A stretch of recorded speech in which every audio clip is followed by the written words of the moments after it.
Hey all you guys out there in YouTube land, Chibi here. I got this fan, there we go. This is Micah Morgan, and she's also known to be Scraps for her ability to scrap together pieces of stuff that she finds into outfits and sew it all together. As you can see, her outfit looks a little bit thrown together. She generally finds stuff in the garbage that's been destroyed for non-sale, or stuff that people have thrown out, or cheap stuff in the Goodwill. And that's how she makes all of her clothes and all of her bits and bobs that she makes. So that's why she looks the way she does. This is going to be, I guess I forgot to mention, this is going to be her story and how she ended up in the orphanage with the rest of the group. So, Micah is on the younger side. I have not 100% decided on her age, but she is most likely the youngest in the group. She also, in saying that, is one of the most capable in the group of taking care of herself. This being because she came from a single parent home and her mother was constantly working and never home. So Micah had to know how to cook, how to clean, how to do laundry, and how to pretty much keep the house from falling apart.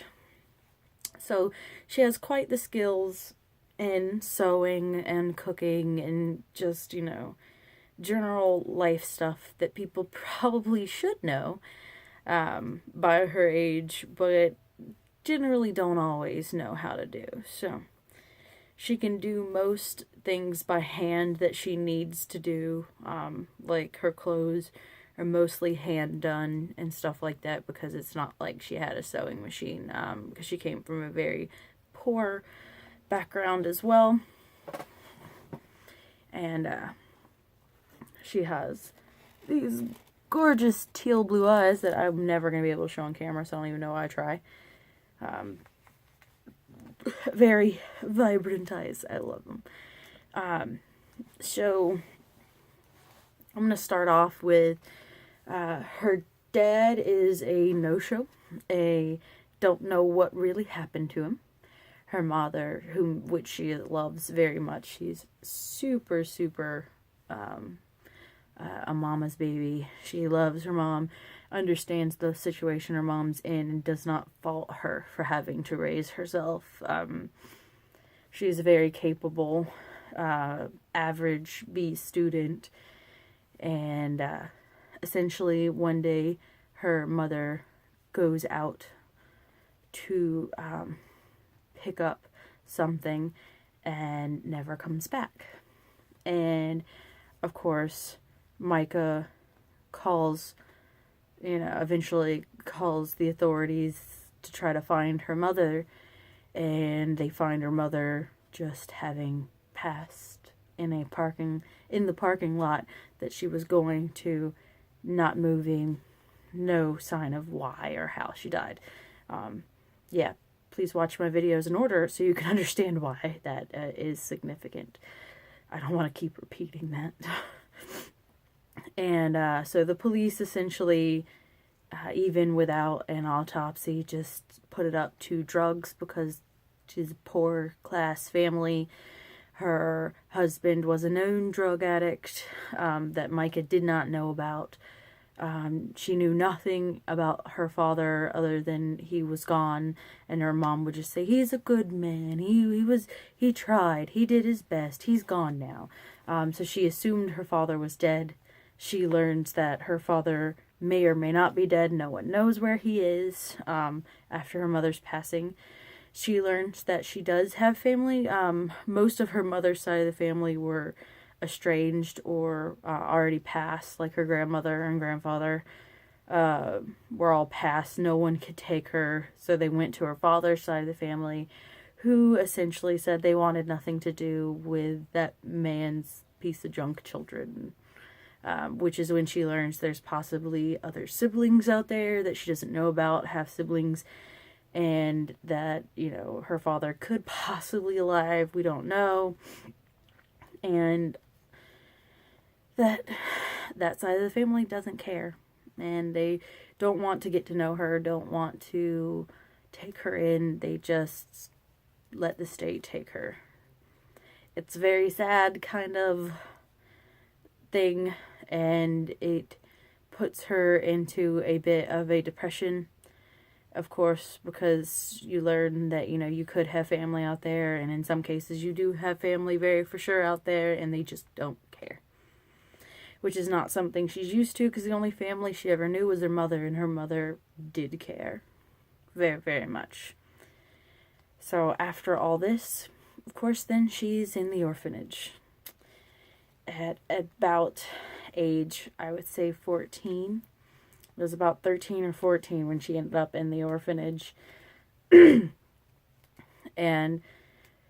at that point, you know, is when she just, you know, didn't have the freedom she was used to go find things and make things and sew things, and had to just keep what she had in good repair and try to make friends. I know her part of the story, as of right now, is not super long. I decided I want to make one video after I introduce the entire crew, explaining how everyone meets everyone. I will say that eventually, my, was it My Doll Drayton, is her boyfriend. I did finally come up with a name for him that kind of stuck in my head. His name's Colt. And his video I think will be next, but that would be, sorry, her boyfriend. 1 second. Sorry about that. I actually got to the point where I couldn't say anything. So, so Colt is her boyfriend, and I will do a whole video on how everyone meets everyone and stays together, because that does all, of course, happen, mostly, other than Belladonna, before the story starts. And I'll explain more of what goes down in her thing. And I might also be explaining a little bit more in Colt and Claymore's videos about how the orphanage works on the inside, because both of them have actually been in it the longest since very young ages, or in Claymore's case, pretty much essentially since birth. So that was Micah's story.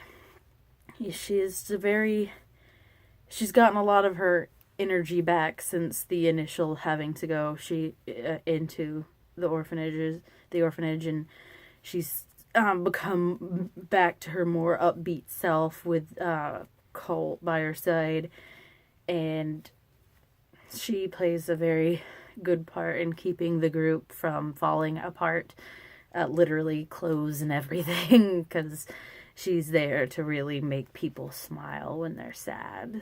So I hope you enjoyed Micah's story, and if you have any questions or anything, please leave them in the comments below. Bye.